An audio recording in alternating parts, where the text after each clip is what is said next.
Good morning, everyone, and welcome to Atlantic, Iowa. We're at the Super Bowl in Atlantic, getting ready for the match play finals.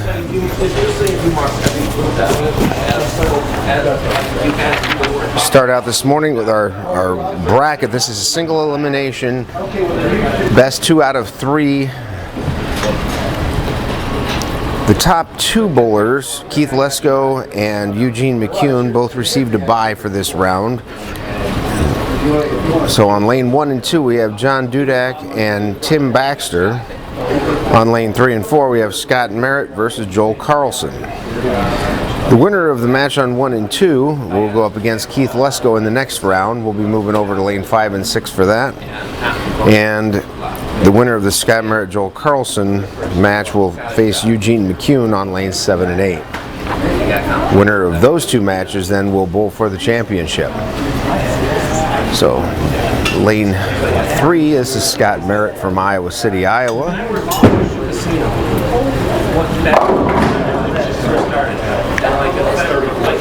This is the Mark Roth 42-foot pattern. The scores were quite good yesterday in qualifying, but there was a lot of change and a lot of transition as it went.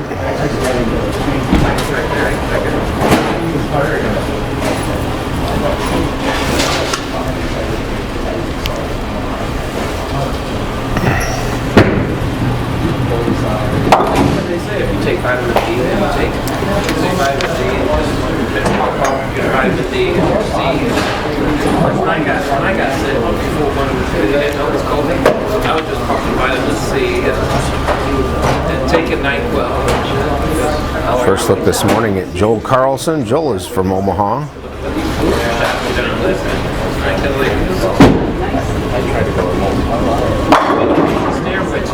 Joel's had a pretty good year. He most recently won the Regional Players Championship qualifier over in Freeport, Illinois.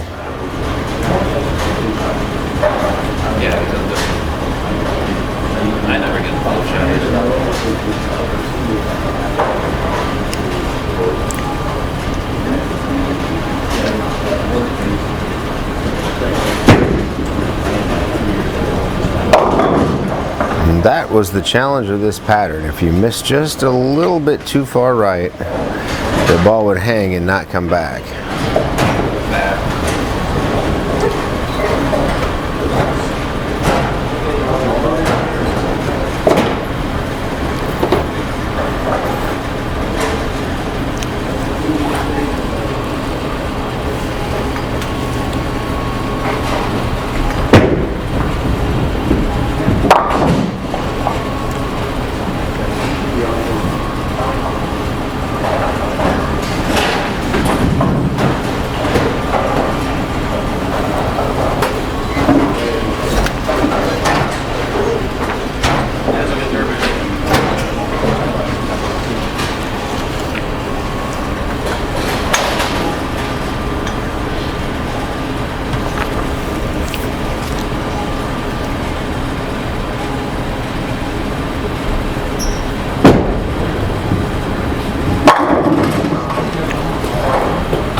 All right, looks like we're ready on lane 1 and 2.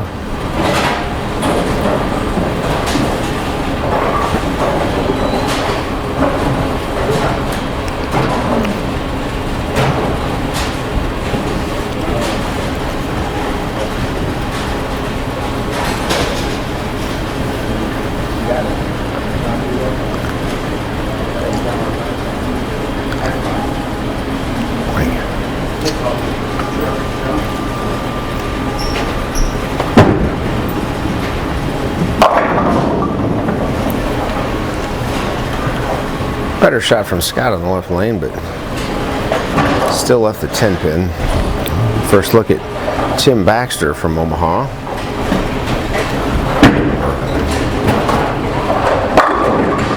Council Bluffs, Iowa, actually.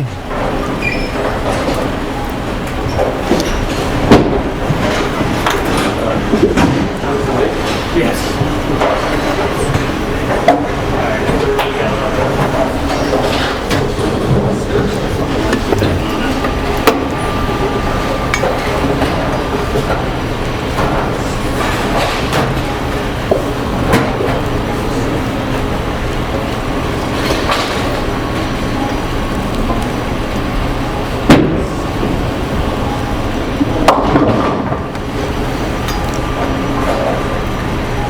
Probably not what John was looking for to start this, but and that certainly wasn't what Joel was looking for.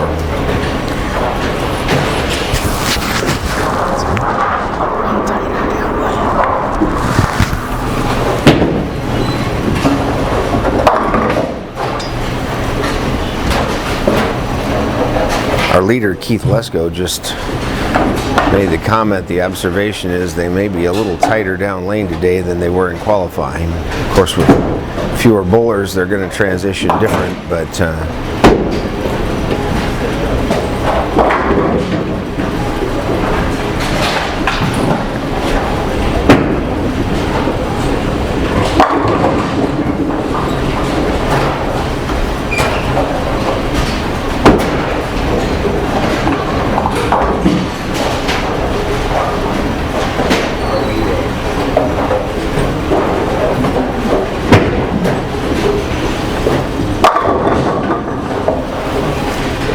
so each round of the finals will be on the fresh condition. We'll be moving to lane 5 through 8 for the next round, and the championship match will be on lane 9 and 10.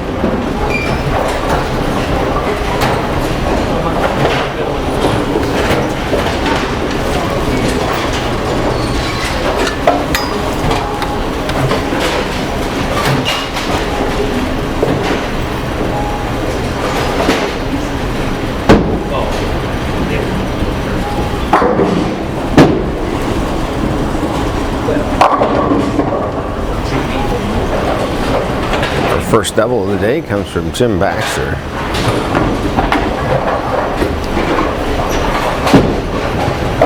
Ooh, that's definitely too wide from Scott. Pick it up.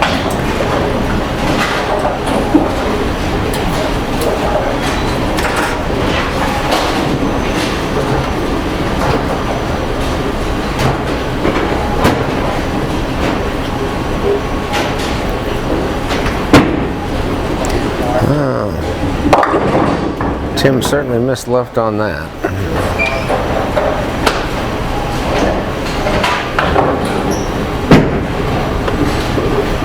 And there's a good shot from Scott Merritt for the spare.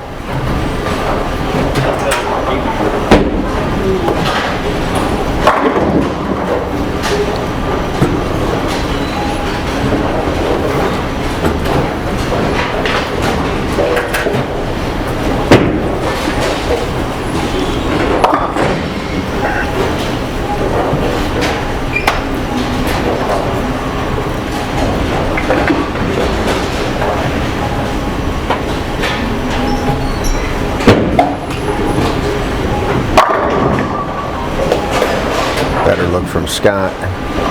Ball change went to something a little more surface and get to read the mid lane a little more.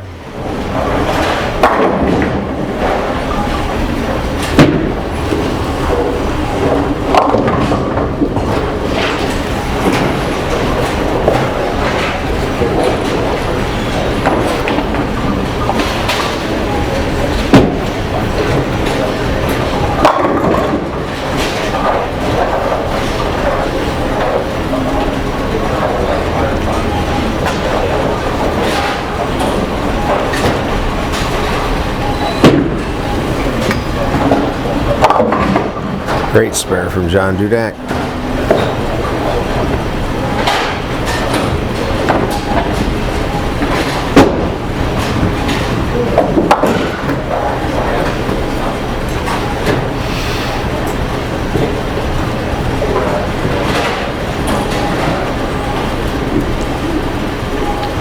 So all of our matches today will be the best 2 out of 3 games. So total pins won't make any difference. Just win the game and you get the point. You get 2 and you move on.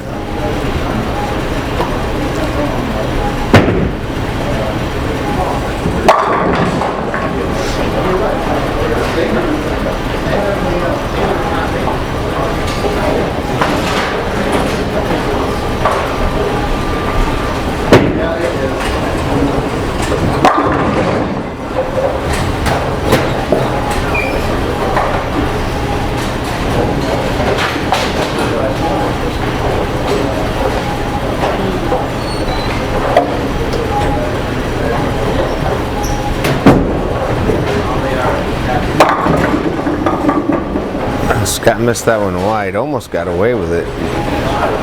But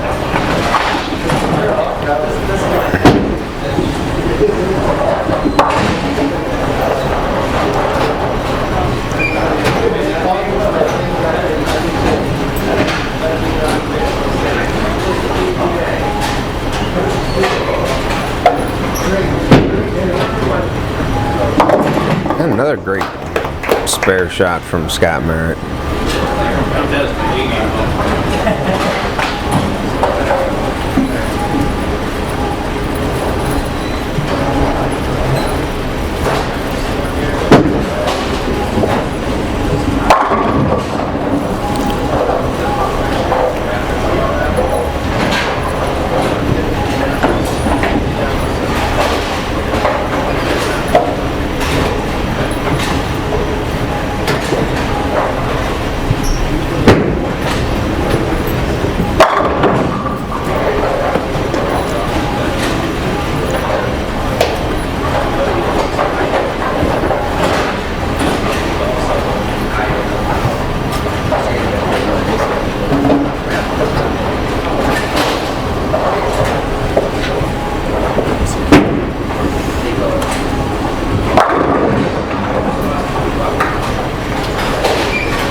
Another shot missed to the right. They're just not seeing the reaction so far today that they saw yesterday, and they haven't made the adjustment yet. Tim's had the best look of anybody. He's been in the pocket 4 out of 5 shots. The one he missed, he pulled pretty bad, so.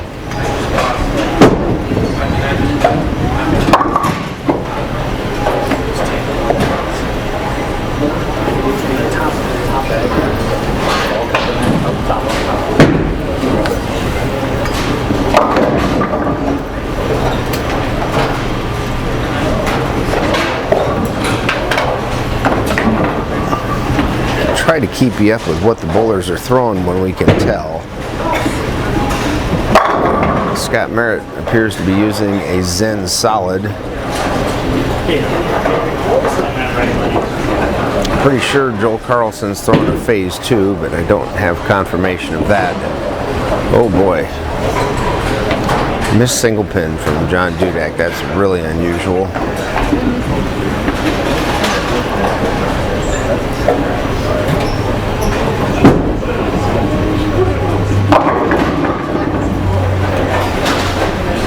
Pretty good shot from Scott Merritt there. That looked like he might have gotten it wide, but it came back. That's the first time we've seen anybody really get it out and get the ball to come back.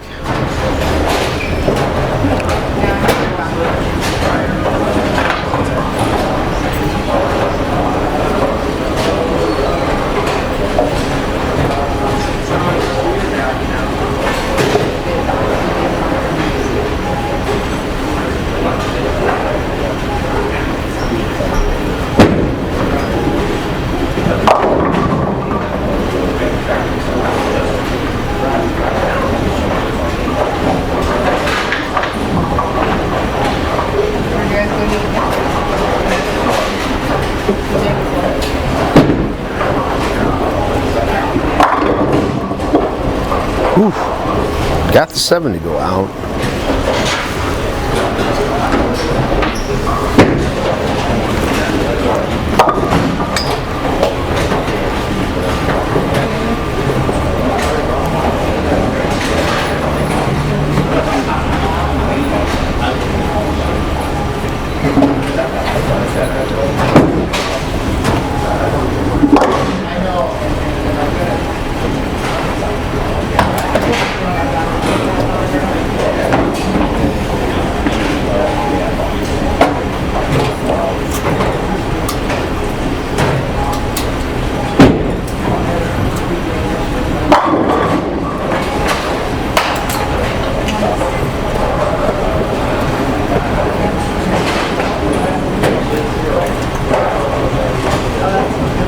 Going to put Joel in a tough spot. He's probably not going to be able to win this first game over Scott Merritt, so He's got the rest of the game to try and figure something out for the next game.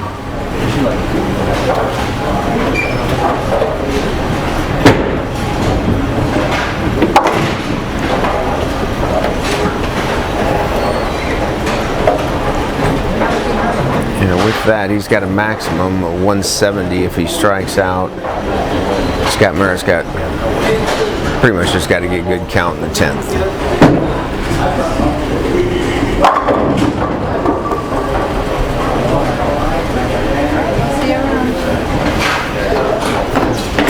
Have a good trip.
Joel seems to have the left lane figured out. He's struck every time since the fourth.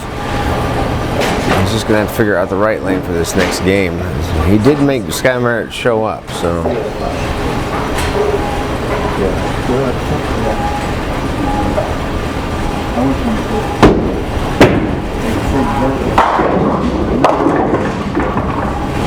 Tim didn't like that shot, but he got a pretty good result on it.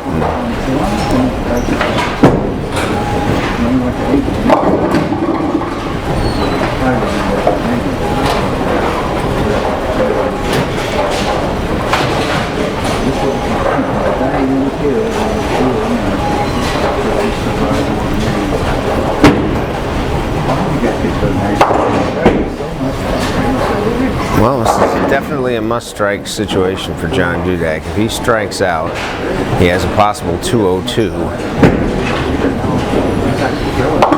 He would actually force Tim to get the first one in the 10th.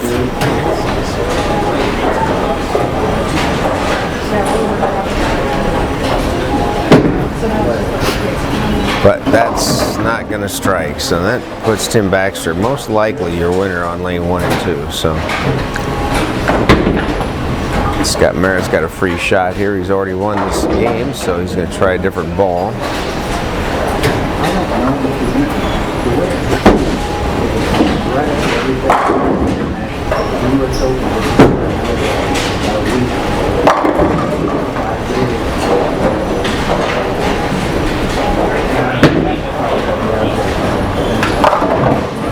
Good cover from John Dudek there.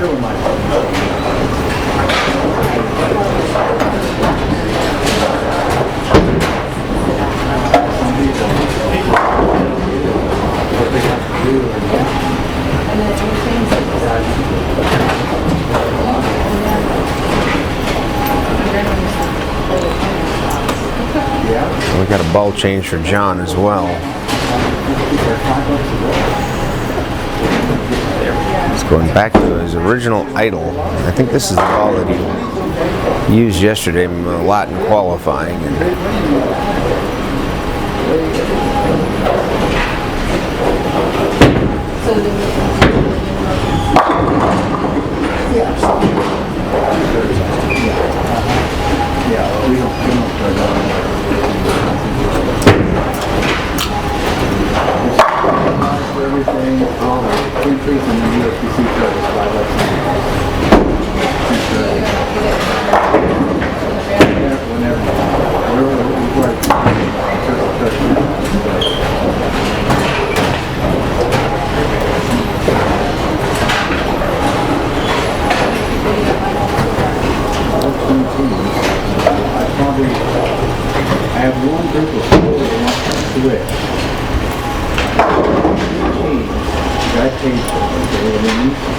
You got a new guy here in these four, now these four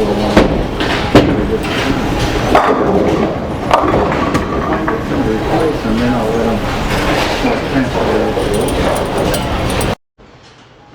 Hey folks, we're back. Sorry about the loss of a few frames there. We're not exactly sure when we lost it, but our main camera failed us.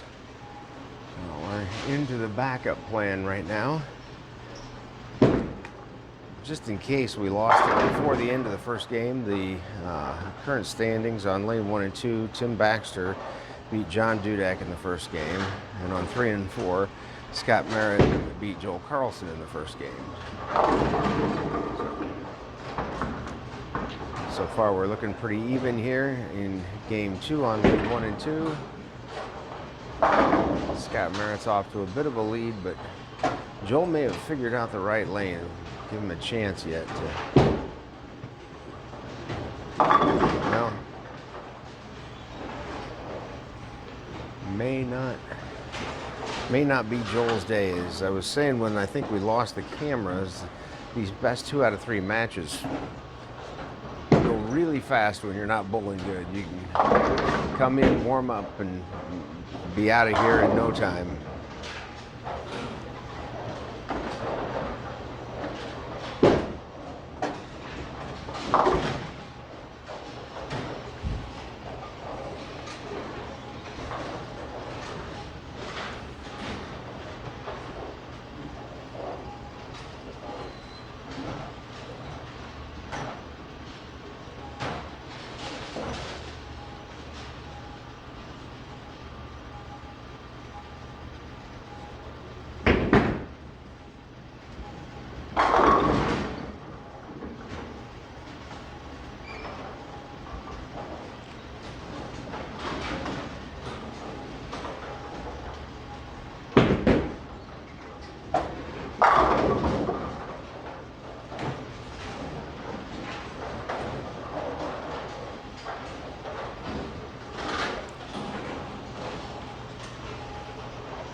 Ooh, the dreaded 2-8-10.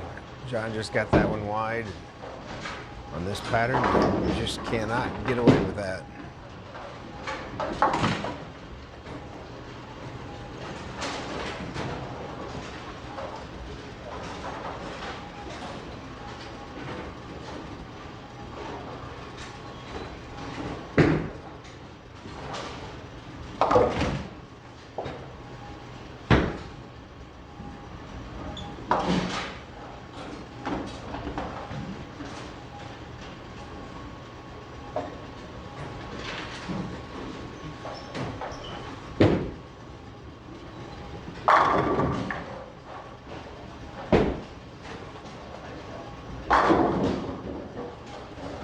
Scott is looking really good to advance here. Joel is absolutely in a must-strike situation. John's not catching any breaks at all.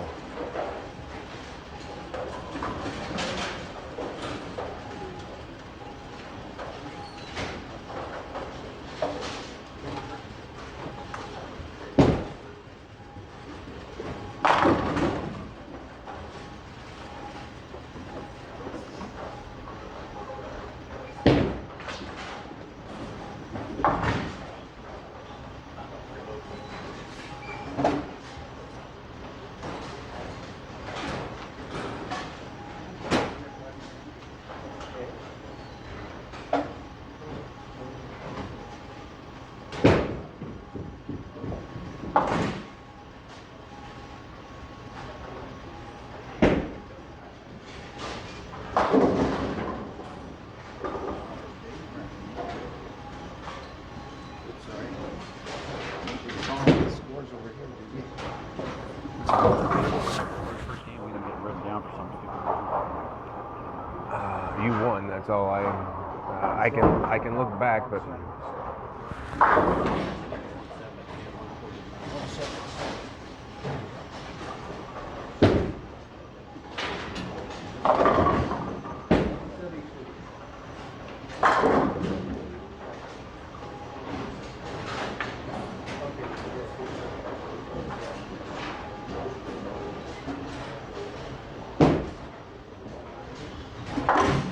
ooh, popped it up onto the deck, kind of, but didn't make it across. But this is going to be a very interesting match. On if John Dudek throws a 9 count, the next shot they'll be tied through 5.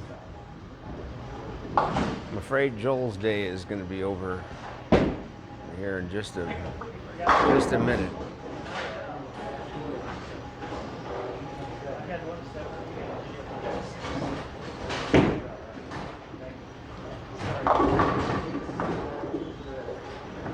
Oh my, that.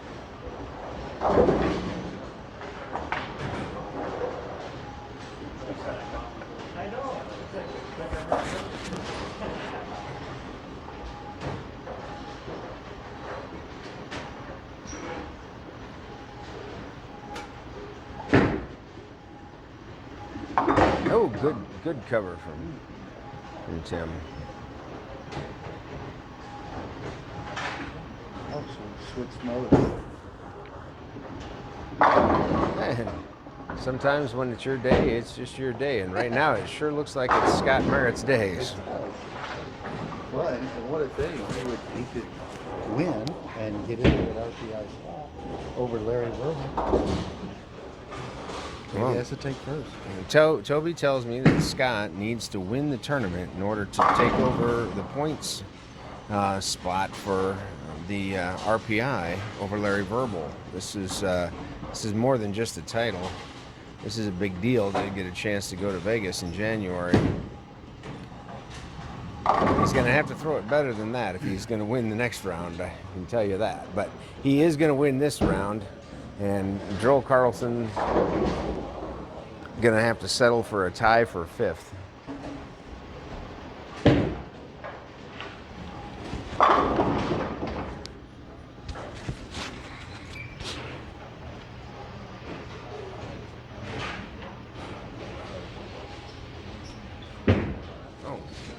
Well, I'm being told this may be 3 out of 5. I thought it was 2 out of 3, but it is 3 out of 5. Okay, well, I guess I take all that back.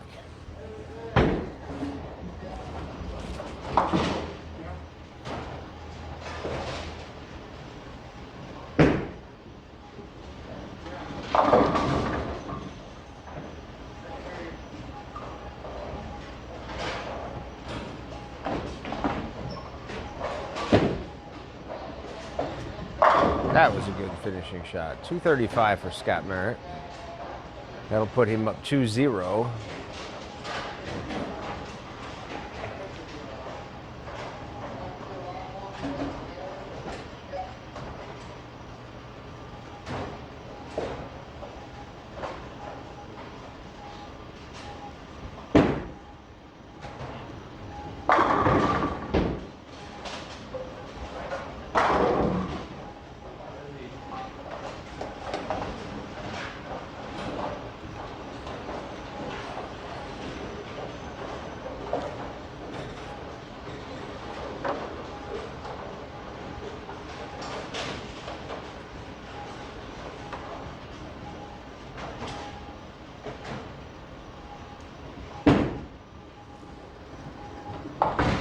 And Joel's got a couple of different balls he's going to try out here in the 10th.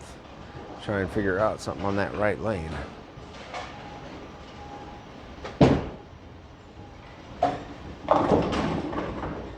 That didn't look like the answer. That went about 60 feet.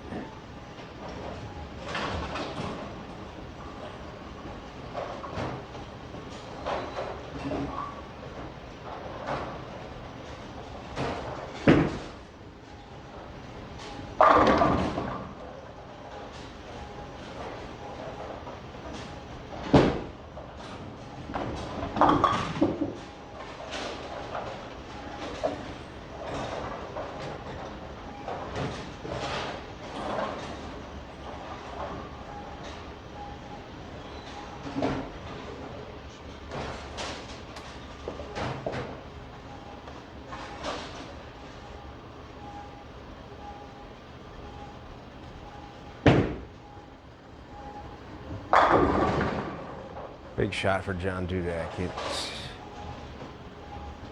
possible 227.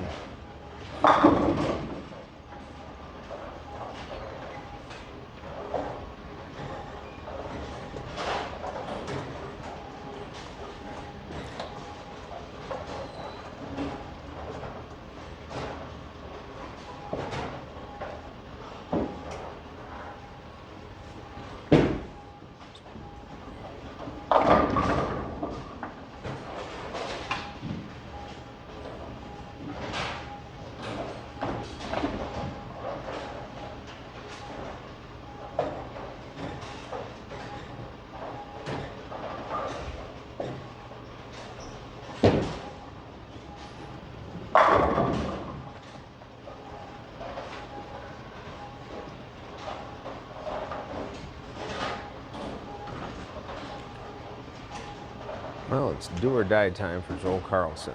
This is the lane.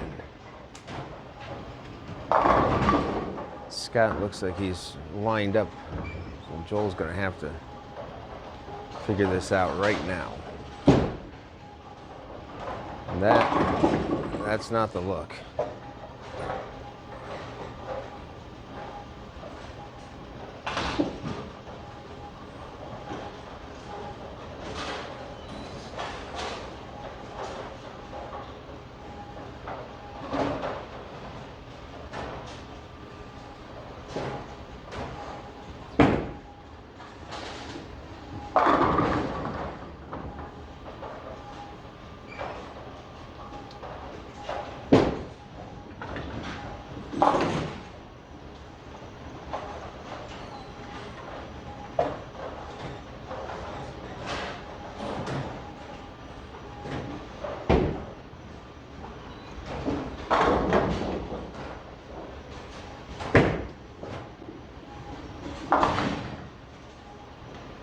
$185 for Tim Baxter. John just needs decent count here, and he will win game 2, and that series will be tied. Joel has just been lights out on the left lane.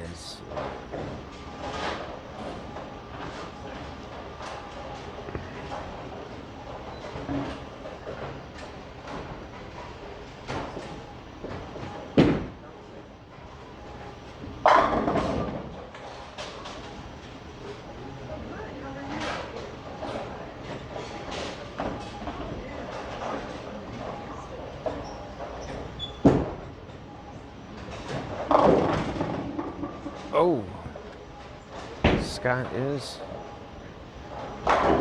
throwing the ball good, but he's also catching some good breaks.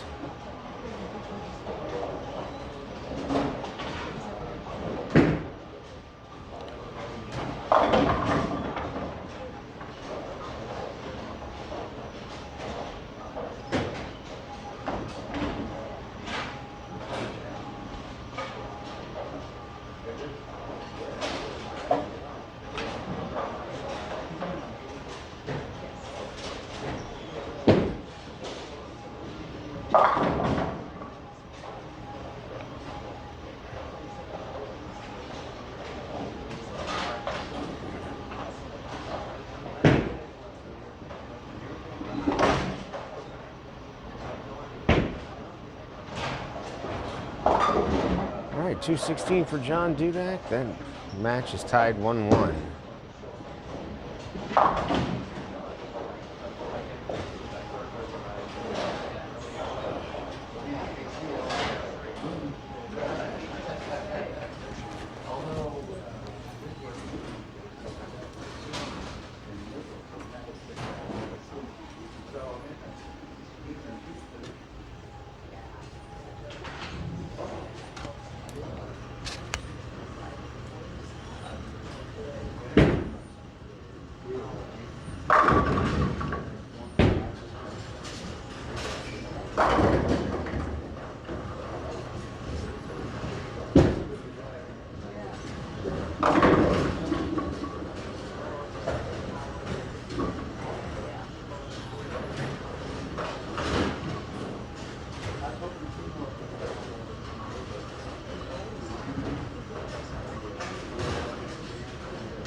Scott's starting to struggle to get the ball to the right. Can't tell if it's him or if it's the lane hooking early.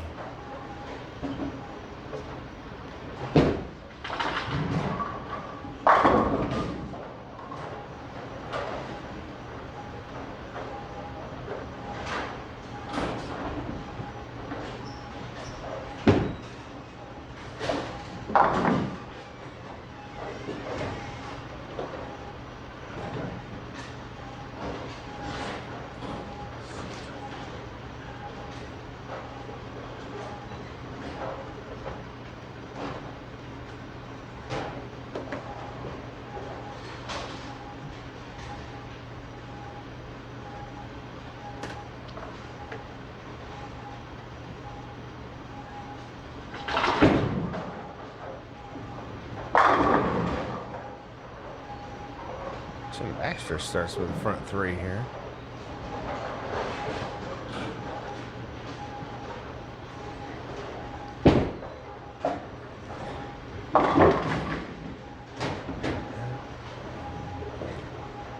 The right lane struggles continue for Joel.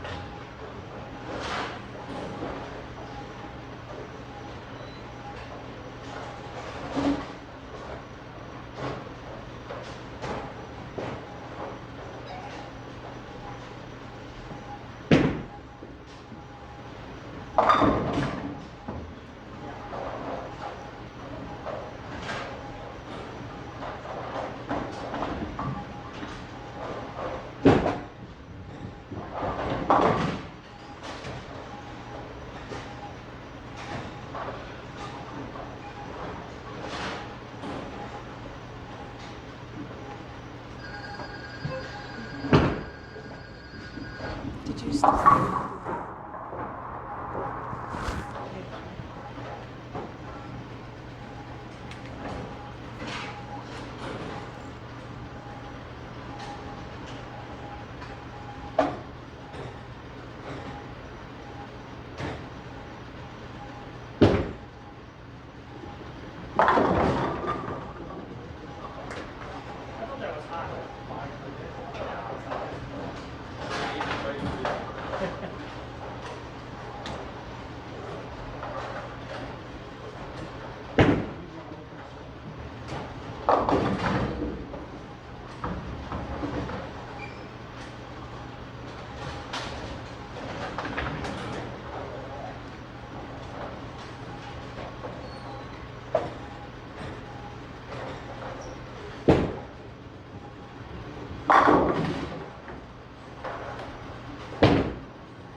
couple of better shots for Merritt.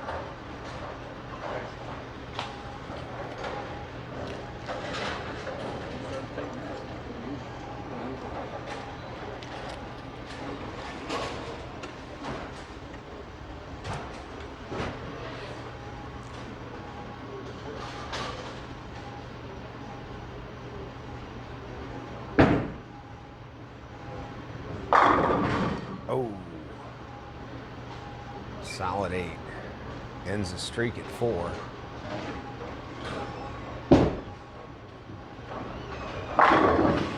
There's another strike on the right lane for Joel.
Looked right all the way for Scott, and they paid the price for the 2-8-10.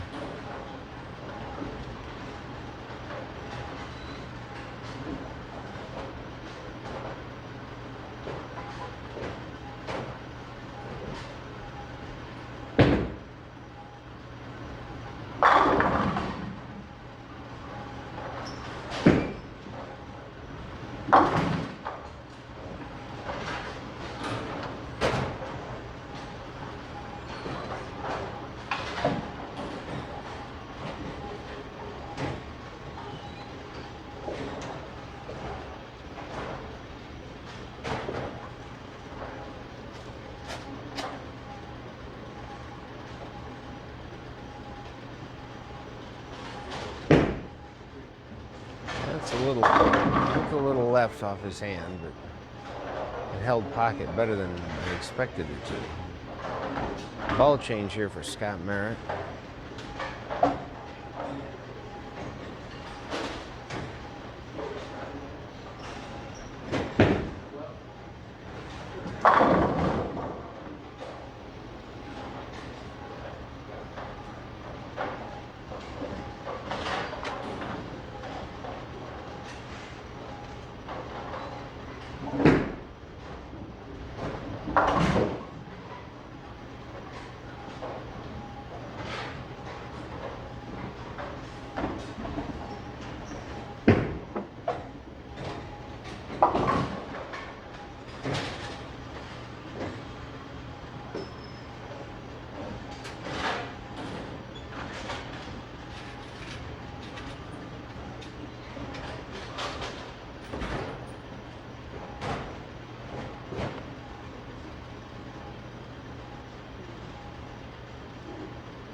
Now that's still going to put Joel in the 250s, and obviously for a win, that'll extend this match to the fourth game.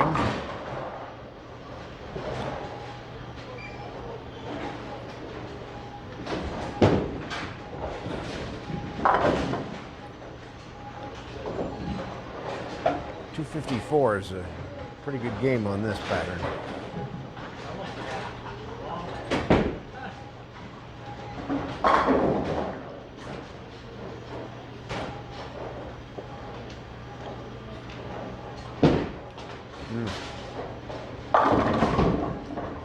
And that look left off his hand and it held pocket again. So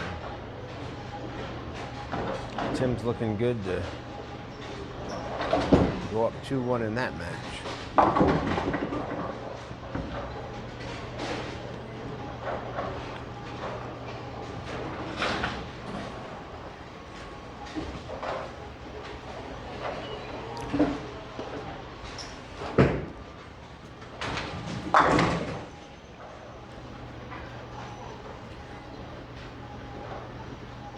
.185 for Scott Merritt. That's his first loss of the day. He's still one win away from advancing.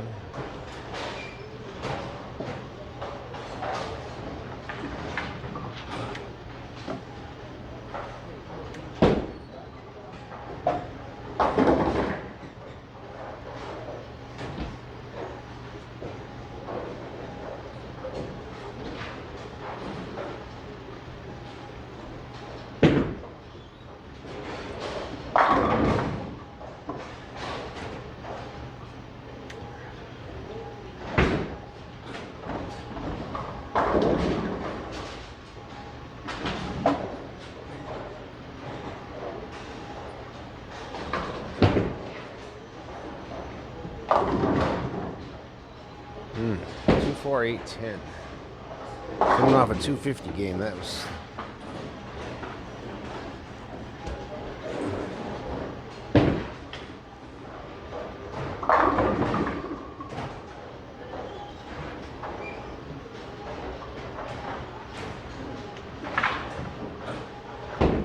Well, that officially will end the match on the game on lane 1-2, so that'll put Tim Baxter up 2-1 over John Dudak.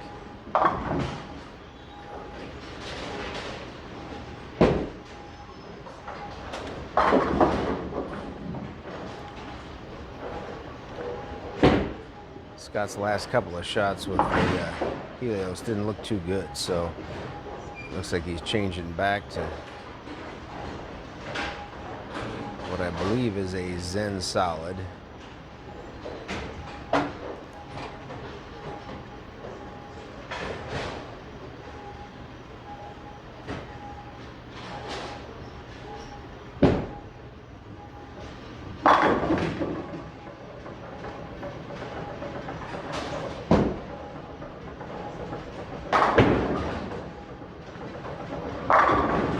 And we got Deadwood. And we got a pin caught in the shaker board. It's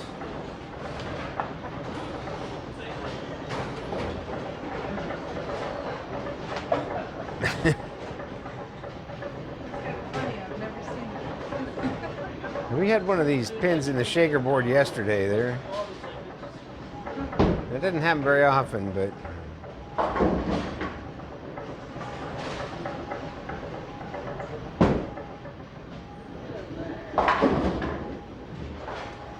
our proprietor, Dan Duskin, is down there to save the day. Dan bowled yesterday and got the second super senior check and bowled pretty well. Finished the day in plus.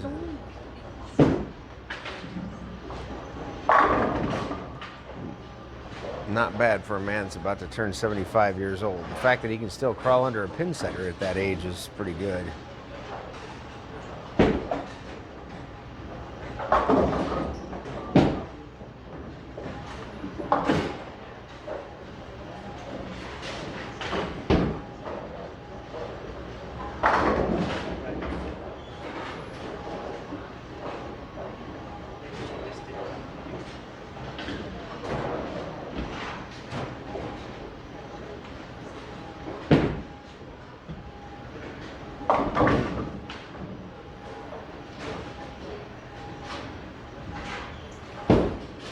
Tim's going to be in the 250s.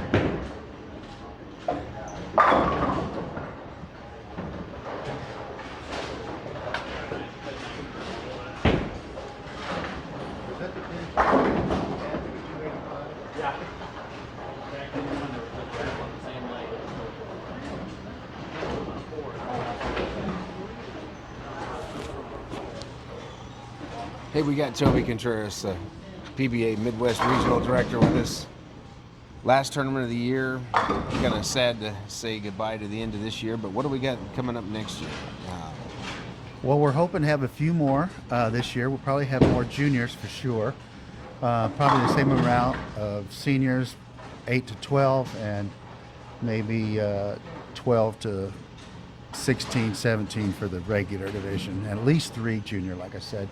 So I'd like to see more combos, maybe some more one days.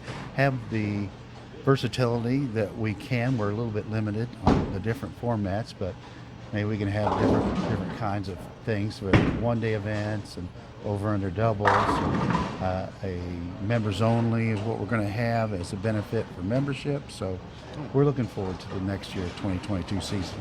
Do you know when the first tournament of the year is going to be? Is it the Carpentersville or? Well, the last weekend of March is the date for the Jerry Morano's Liberty Lanes Carpentersville tournament, and right now it's a PBA50. He's still trying to get some more sponsorship so he can have the joint regional like he had this year, but he's moving it to March. And then there's a tentative one the weekend before that at a resort town in Missouri, Osage Beach. Scott Greiner is working on getting a tournament there, so we're hoping that'd be a new event, and we're hoping. Yeah, that sounds like a great time. Mm-hmm. Yeah. What else is new going on? Well, I'm excited about the RPI coming up. Like you said, Scott's got a chance to get that 4th spot. Larry Verbal is the current position holder. John Marsala in 3rd place, and of course the Tom and Tom combo for 1 and 2. Yeah, now, is Eugene's qualified through the Central region? So, correct. Okay, so he won't be taking that spot. Correct. With the RPI, you earn it in the region that you live in. So being that Eugene is the point leader for the 50 in both the Central and Midwest, he's kind of dominated this year. Yeah, that's an understatement. He's dominated the Midwest and Central like Tom Hess dominated the majors out there. Very good, very good. So proud of Tom Hess, and a wonderful year he's had, and then to top it off with the gold medal in Dubai was World Championship. Yeah, that's pretty neat. Just to get to go to Dubai would be awfully exciting. So are you involved at all with the Players Championship up in Wisconsin, or? I'm going to be at Bolero West End in Richmond, Virginia, working the East region. Okay. It will be. Now they fly you all over the place. You're a man of lots of frequent flyer miles. Well, that's right. That's right. I don't mind flying. I like working the different areas. I really enjoy the juniors. It is the most challenging in a sense that you have 3 tournaments going on at the same time. But the youth, their talent, and most importantly, their sportsmanship gives me encouragement for the future. So, since I was wrong, I thought this was 2 out of 3. Are all the matches 3 out of 5 today, including the championship? That is correct. You heard it right there from Toby, so don't listen to me. 3 out of 5, all matches. I had trouble understanding the different games for the different rounds, different number of games. I think they should all be the same, obviously, since that's what I'm doing. So it was a choice, and I like it that way. So we're going to go like that for a while until I get more information that it's not. Okay. Well, thank you for joining us. Thanks for another great tournament.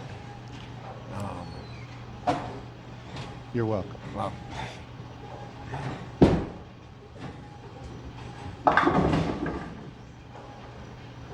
Wow, these guys are starting to struggle on lane 3 and 4 after a 250 game.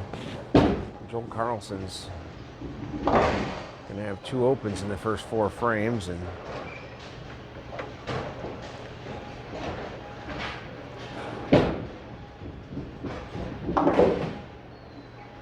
these patterns change so fast with the bowling, but with only 2 people on each lane, they don't change as fast as they do during qualifying.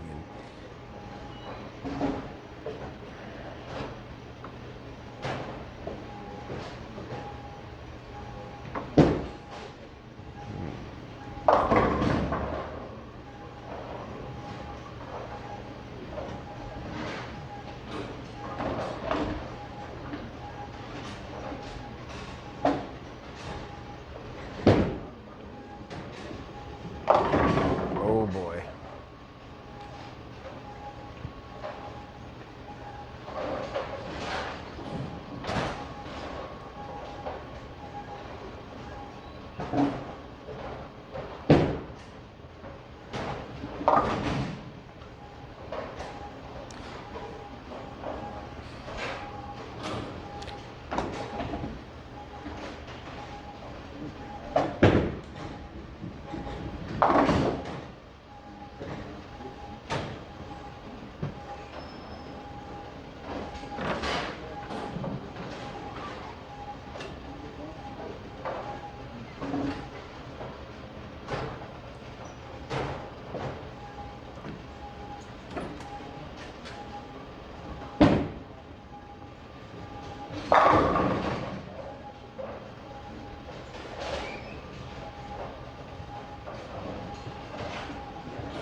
Scott might have gotten away with something a little high there, but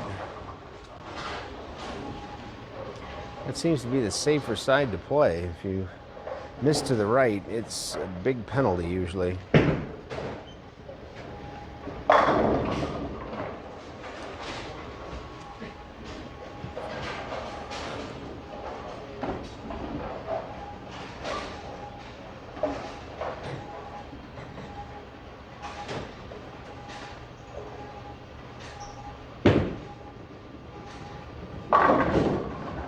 Well, there's the penalty for being high.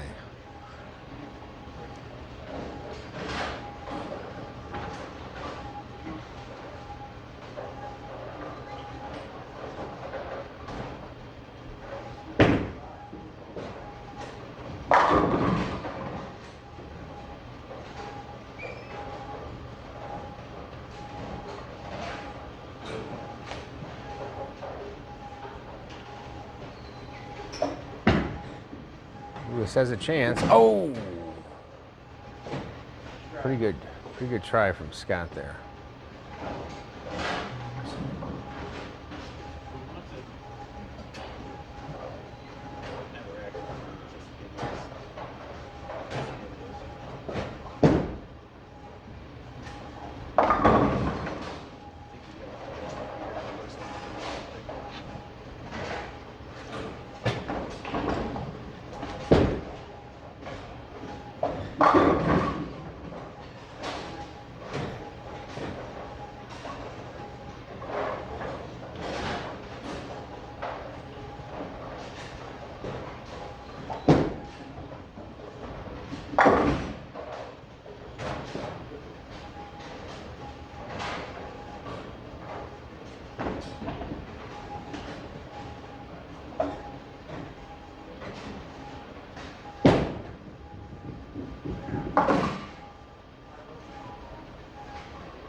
Tim's got the left lane figured out. The right lane's wanting to hook earlier on him.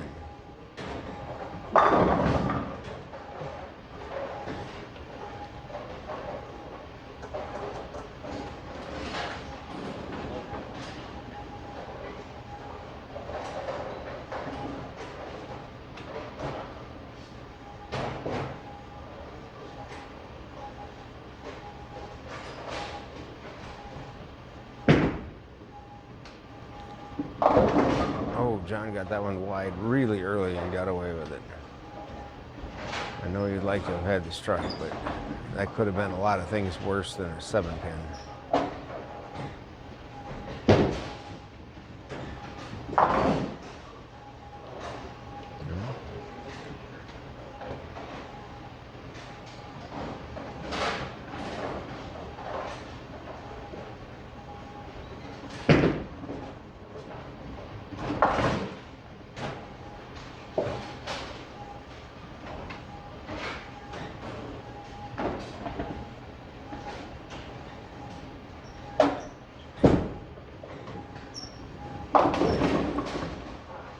Wow, that just jumped at the end. I think Scott was pretty surprised by that as well.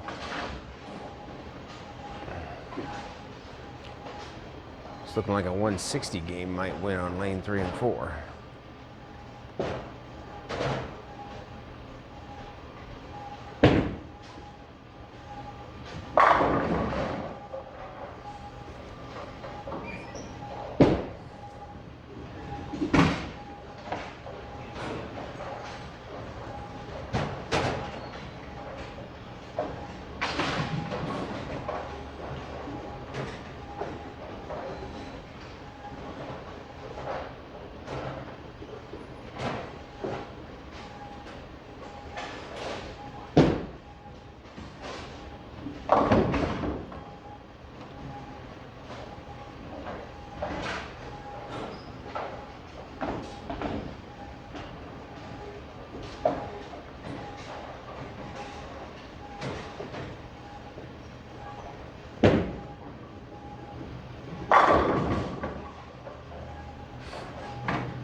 And after back-to-back splits, Scott comes through with a strike on the left lane. Good spare for Tim Baxter. Keeps him in this game.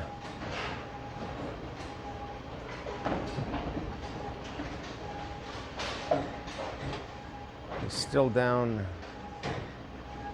19, but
that looked like a big move to the left for John. I don't know if that was intentional or just worked out that way, but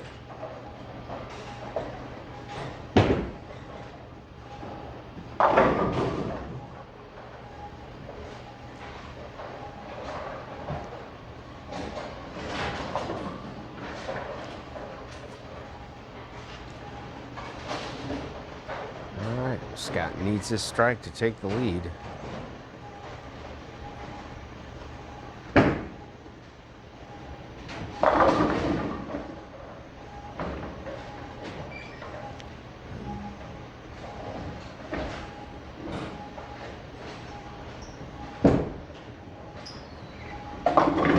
That is not going to do it.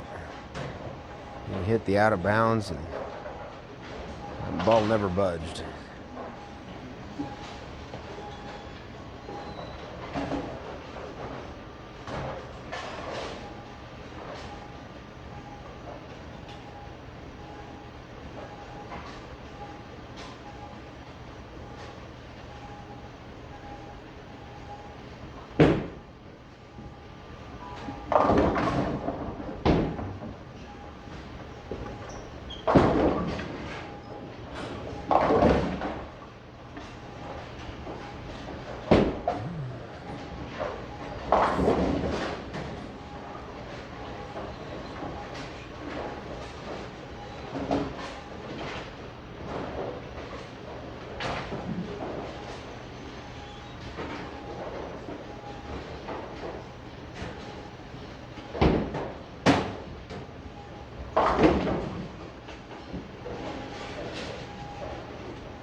Another good spare from Tim, but it's not going to be enough this game against John Dudek, who's going to tie this one up 2-2. Scott Merritt's got a max 156 game, and he still has a chance to win this. He's going to force Joel Carlson to mark in the 10th to extend the game, to extend the match to a 5th.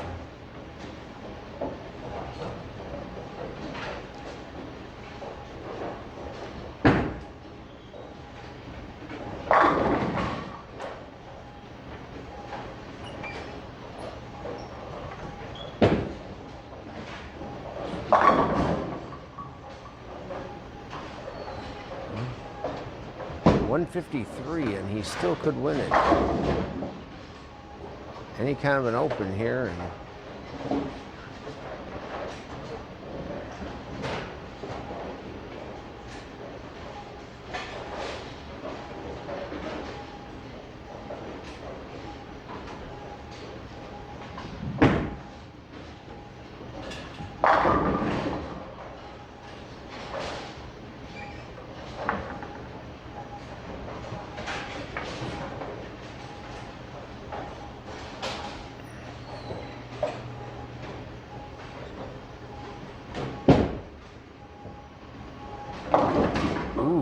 okay, broke that down. Just a 2-pin. He does have to cover it, but much easier than the 2-4-5 he had standing.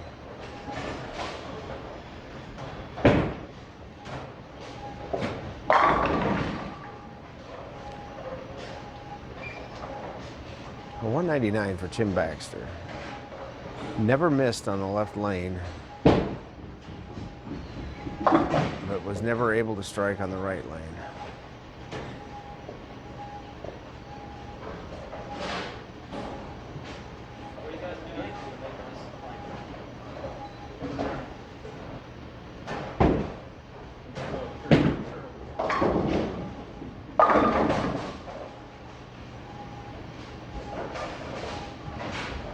And that'll be enough for the win for John Dudek.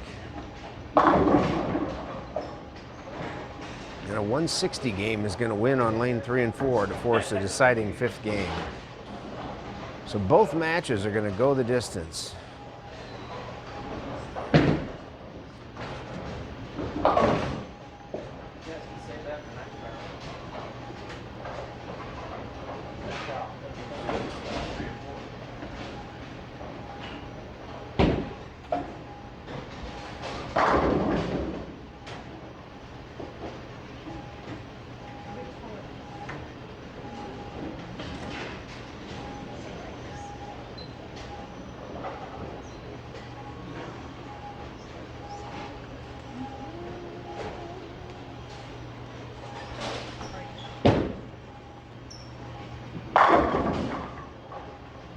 That was a better look for Scott. Looks like he went to the pro motion with a bit of polish on it. Nice 226 for John Dudek.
Definitely a good ball change for Scott. He tried this ball earlier. Couldn't get the consistency of reaction, but now that the lanes are breaking down a little bit, it looks really good. The guys on 1 and 2 both seem to have it figured out at this point.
Oh, and the messenger for Joel Carlson.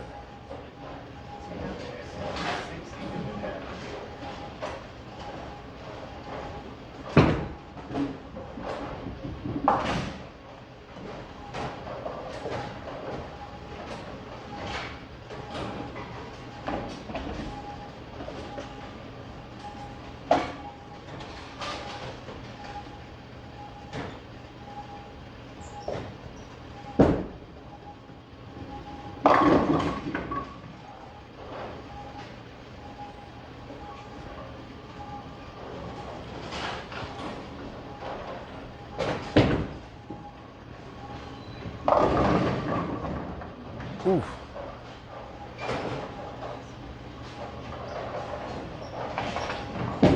John probably got that a little wider than he wanted, but it still had a chance. Kind of strange pinfall there.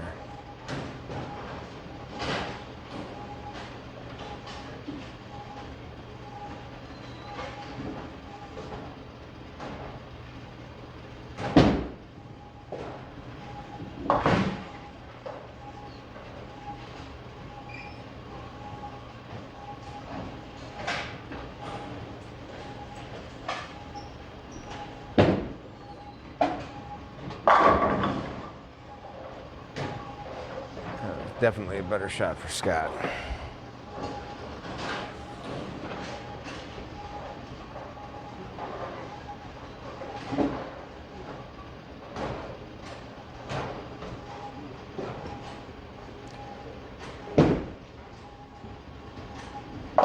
Oh boy. The 5-count Greek church after starting with a 3-bagger.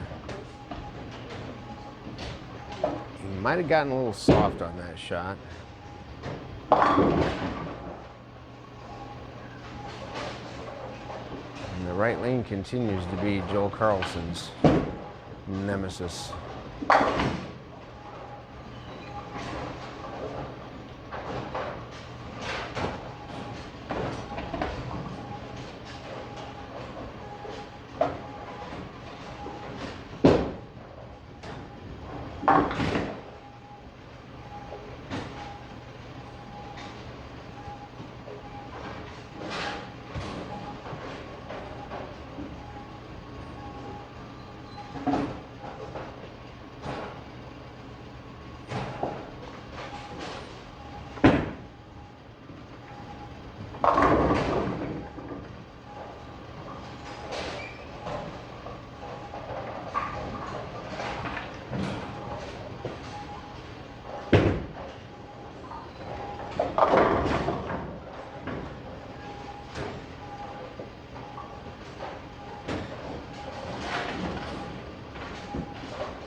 Big shot there for Scott.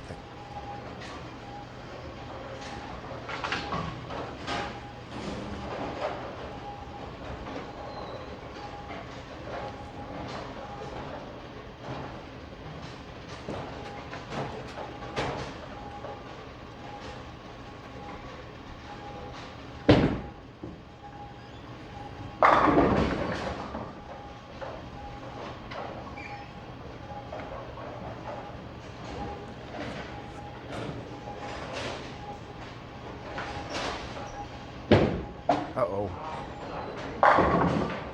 That is a happy 7. He doesn't look happy, but when he turns around and sees it's not a washout, it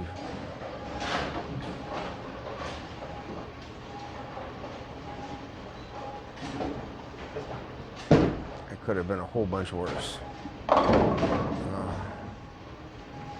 Tim's struggles on the right lane continue as well.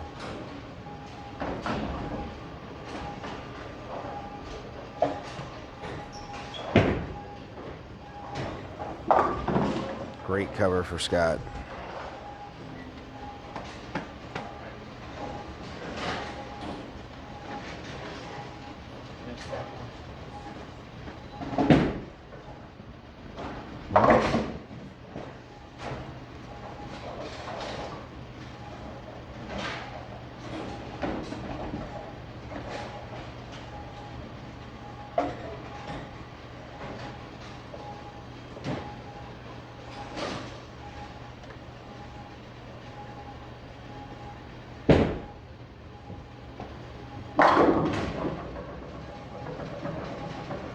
We got our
Okay, back to the action.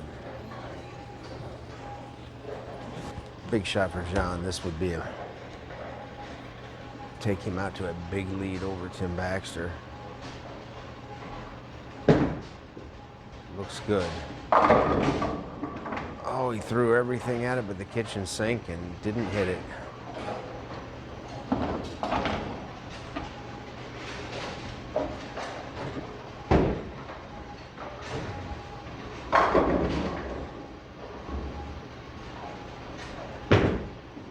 Ooh, Joel. Yeah, he got that one wide.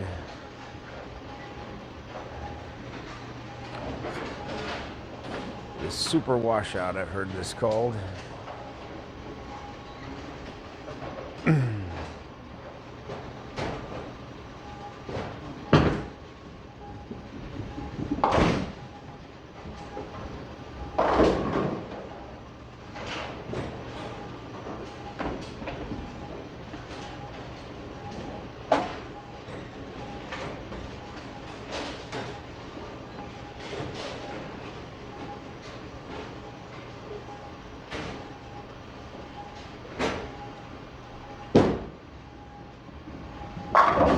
Oh, and a good cover there for Joel.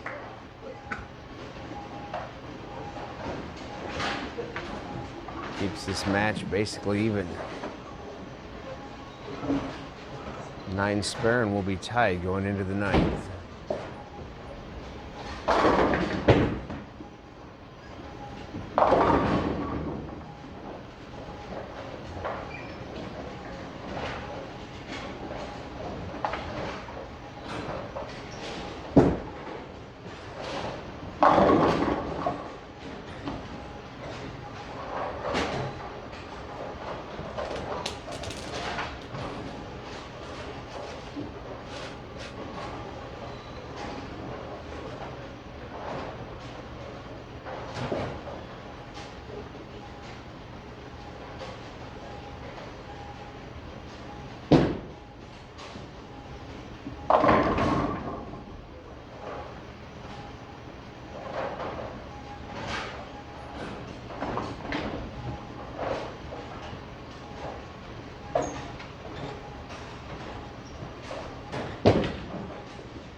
$369 for Scott Merritt. A lot of ways to miss this spare. Oh, that tough 10 pin for Tim.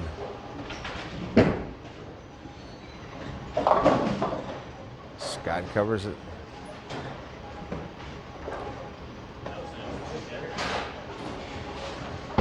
Possible 235 for Scott Merritt. Possible 244 for Joel, and a missed 10 pin for Tim is probably going to end that match. John strikes here, it'll be all but over.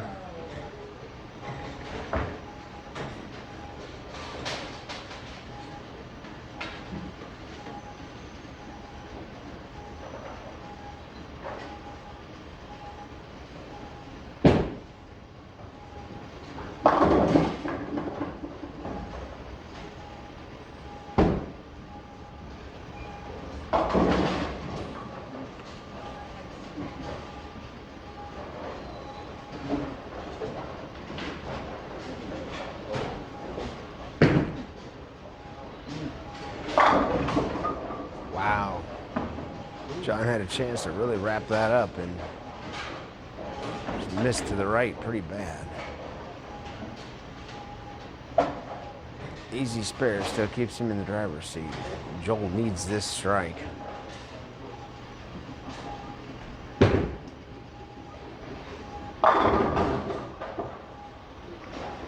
Ten pin.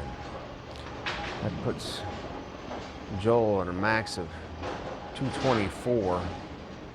Scott Merritt goes 9 spare strike. He will also have 224. So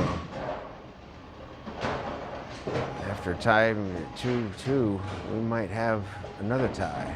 Looks like John Dudak's got this wrapped up. He just needs count.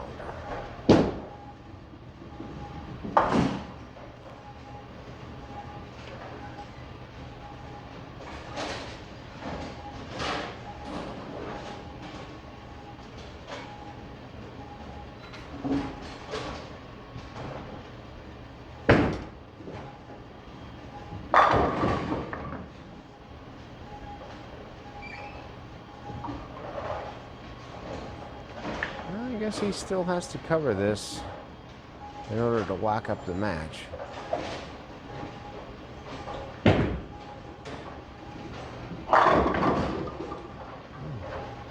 Joel did his part to set up the tie.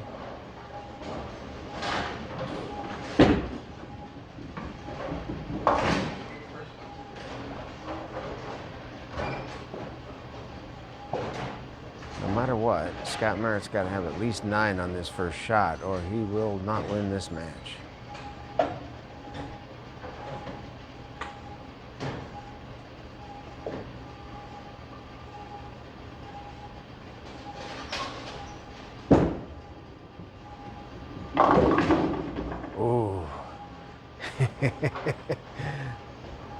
Keeping it interesting. Spare strike, we have a tie.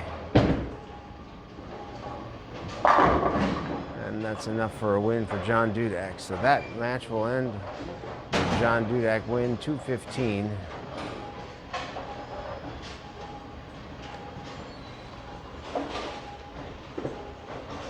He's going to move on to face your top seed, Keith Lesko. All right, got the spare. Strike tie. We head to extras. Anything less than Joel Carlson pulls off the unusual comeback from an 0-2 deficit.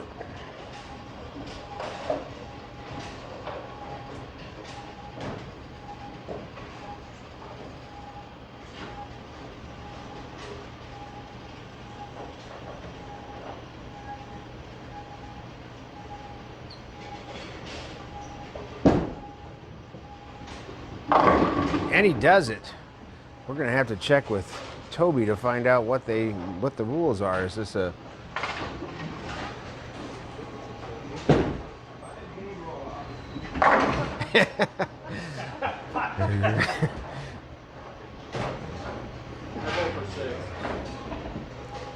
Where?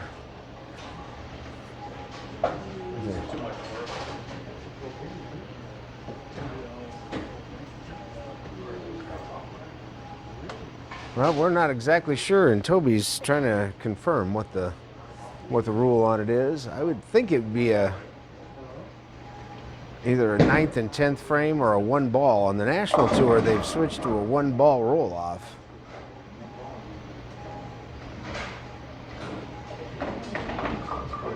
I don't think we've had this yet this year, so.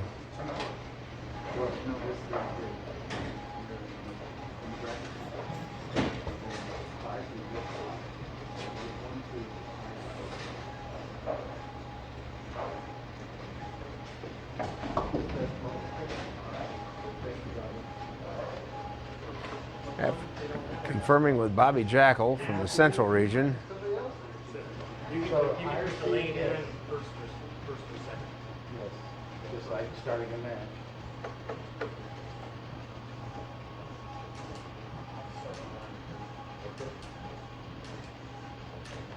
So what? I follow.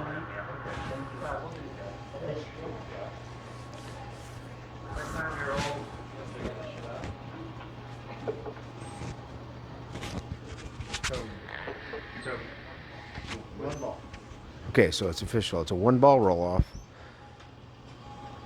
Ooh. Right, boy. Pocket is wide open on 3. I hope he doesn't leave a 9 pin on this.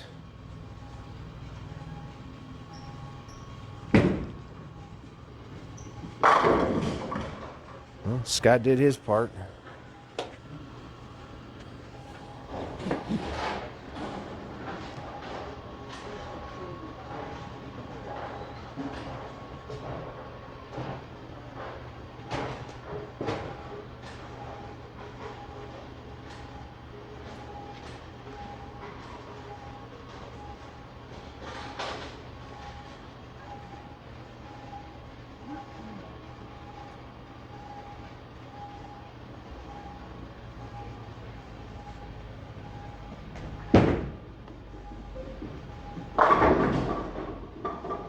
Oh. Well, we could have had a tie last all day with shots like that, but Scott's going to move on. He's going to face Eugene McCune on lanes 7 and 8. And Joel Carlson, after an amazing comeback, loses it by 1. We're going to shut down here momentarily, and we'll come back over on lane 5, 6, 7, and 8 for the next round. Congratulations to our winner.